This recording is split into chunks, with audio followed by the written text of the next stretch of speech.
42 साल की एक महिला 21 जनवरी को अचानक से लापता हो जाती है। परिवार वाले अपनी शिकायत में पुलिस को बताते हैं कि वे घर से ड्यूटी पर जाने के लिए निकली थी और उसके बाद से गायब हो गई है।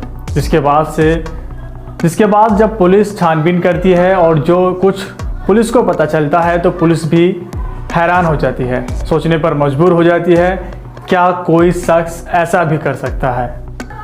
दरअसल ये पूरा मामला उत्तर प्रदेश का एक ज़िला है गाज़ियाबाद और इसी का एक शहर है मोदीनगर और इसी शहर की रहने वाली मधु शर्मा की शादी दिसंबर 2002 में गाज़ियाबाद के भोजपुर स्थित गांव चुड़ियावाला निवासी वीरेंद्र उर्फ सोनू के साथ हुई थी। कुछ रिपोर्ट में मधु के पति का नाम विनय बताया गया है। कुछ समय तक तो दोनों के बीच सब कुछ ठीक ठाक चल रहा था, लेकिन शादी के कुछ समय बाद ही दोनों के बीच अनबन शुरू हो जाती है और इसी वजह से दोनों की शादी ज़्यादा नहीं चल सकी और 2 साल बाद ही मधु शर्मा और विनय शर्मा अलग हो गए थे। इसके बाद मधु शर्मा अपने परिवार, अपने माता पिता के साथ मोदीनगर आकर रह रही थी। मधु शर्मा के परिवार वालों ने खर्च का मुकदमा मधु के पति विनय शर्मा के खिलाफ दर्ज करवाया, जिसके बाद अदालत ने विनय शर्मा का एक पक्षीय तलाक साल 2014 में कबूल कर लिया था।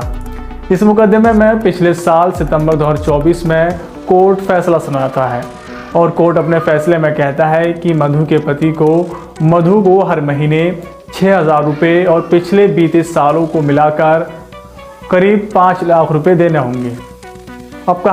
अब तारीख आती है 21 जनवरी 2025 और विनय 21 जनवरी को अपनी पूर्व पत्नी मधु को कॉल करता है और मधु से बातचीत करने की कोशिश करता है।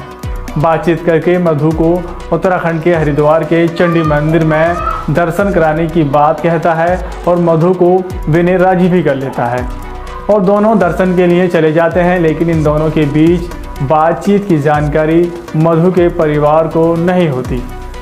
मधु जब अपने घर से जाती है तो अपने घर से नौकरी के लिए निकल जाती है, लेकिन जब शाम तक घर वापस नहीं आती तो मधु के परिवार के लोग परेशान हो जाते हैं। शुरुआत में अपने स्तर से मधु को ढूंढने की कोशिश की जाती है और आसपास में तलाश करते हैं और मधु जहां पर काम करती है वहां भी पूछते हैं, लेकिन उन्हें कुछ पता नहीं चल पाता। इसके बाद मधु की बहन मंजू शर्मा मोदीनगर थाने में शिकायत देती हैं और पुलिस पूरी बात सुनने के बाद छानबीन शुरू करती है और जांच करती है। तो सबसे पहले मधु के पति को ढूंढना शुरू करती है और 5 फरवरी 2025 को पुलिस विनय कुमार को गिरफ्तार कर लेती है और फिर उससे पूछताछ शुरू करती है। लेकिन शुरुआत में विनय पुलिस को गुमराह करने की कोशिश करता है, लेकिन हर मुजरिम की तरह विनय भी ज़्यादा देर तक पुलिस के सामने टिक नहीं पाता और सच बताना शुरू कर देता है।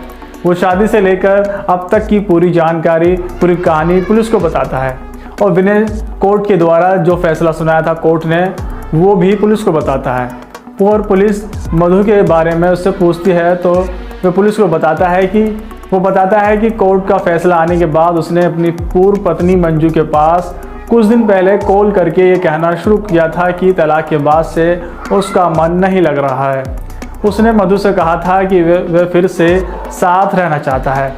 उसकी बातों में आकर मधु उसके लिए राजी हो गई थी। दोनों में बातचीत भी होना शुरू हो गई थी। सोनू आगे कहता है कि साजिश के तहत उसने मधु से कहा कि उसने अपने किए पर पछतावा हो रहा है, उसने उसे बहुत तकलीफ़ पहुंचाई है, अब वह पश्चाताप करना चाहता है। इसके लिए वह हरिद्वार के चंडी मंदिर जाकर क्षमा याचना करना चाहता है। सोनू ने पुलिस को बताया कि उसने मधु से कहा था कि वह बिल्कुल बदल चुका है, चंडी देवी से लौटकर दोनों साथ रहेंगे, लेकिन तब तक किसी को इस बारे में कुछ ना बताए। वह सभी को सरप्राइज़ देना चाहता है। मधु इसके इरादे भाप नहीं पाती। वह गाज़ियाबाद के एक बुटीक में काम करती थी। 21 जनवरी 2025 को घर से बुटीक के लिए निकली थी, लेकिन सोनू के साथ फ़ोन पर संपर्क में थी। सोनू रास्ते में ही उसे अपने साथ कार में बैठा लेता है। पश्चाताप करने की बात कहकर 21 जनवरी को कार से मधु को अपने साथ ले जाता है और वहां पर दोनों चंडी देवी के मंदिर जाते हैं, वहां पर दर्शन करते हैं। मंदिर के पास ही सुनसान जगह देखकर मधु के दुपट्टे से मधु का गला घोट देता है मौत हो जाने के बाद शव को खाई से नीचे फेंक देता है। इसके बाद शव पर कई पत्थर रख देता है जिससे कि शव पर किसी की नज़र न पड़ सके। वो कहता है कि 21 जनवरी को शाम ही उसने मधु की हत्या कर दी थी। इसके बाद उसका और अपना फ़ोन स्विच ऑफ कर लिया था। वह नशे का आदी है। परिजनों को गुमराह करने के लिए वह हत्या करने के बाद मधु के कई रिश्तेदारों के पास जाकर मिला और उनसे शराब के लिए पैसे भी उधार मांगे। ये सब उसने इसलिए किया कि जिससे कि उस पर किसी को शक न हो। वहीं दूसरी तरफ मधु 21 जनवरी से लापता हो चुकी थी। परिजनों को उनका कुछ पता नहीं चल पा रहा था। उनका मोबाइल फ़ोन स्विच ऑफ आया था। पुलिस ने 3 दिन बाद गुमशुदगी की रिपोर्ट दर्ज की। मधु के परिजनों का आरोप है कि पुलिस ने इस मामले को गंभीरता से नहीं लिया। लोगों ने मधु की तलाश के लिए कैंडल मार्च तक निकाला, जिसके बाद पुलिस एक्शन में आई और 2 दिन पहले 4 फरवरी को हरिद्वार पुलिस ने पहाड़ी के नीचे से मधु की लाश को बरामद किया।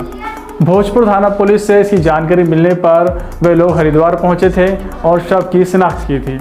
इसके बाद पुलिस ने जांच पड़ताल शुरू की।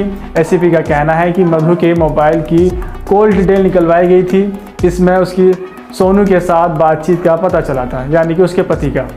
इसी आधार पर उसे हिरासत में लेकर पूछताछ की गई तो इस घटना का खुलासा हो पाया। दोस्तों, फिलहाल पुलिस ने 5 फरवरी को सौंदा रोड से वीरेंद्र यानी कि मधु के पति का जो नाम है, मधु का जो पति है, उसे गिरफ्तार कर लिया है। उसके पास से हत्या में इस्तेमाल की गई कार भी बरामद की गई है। पूछताछ के दौरान वीरेंद्र ने अपना अपराध कबूल कर लिया है। दोस्तों, फिलहाल इस रिपोर्ट में इतना ही। इस रिपोर्ट को अपने दोस्तों के साथ ज़रूर शेयर कीजिए।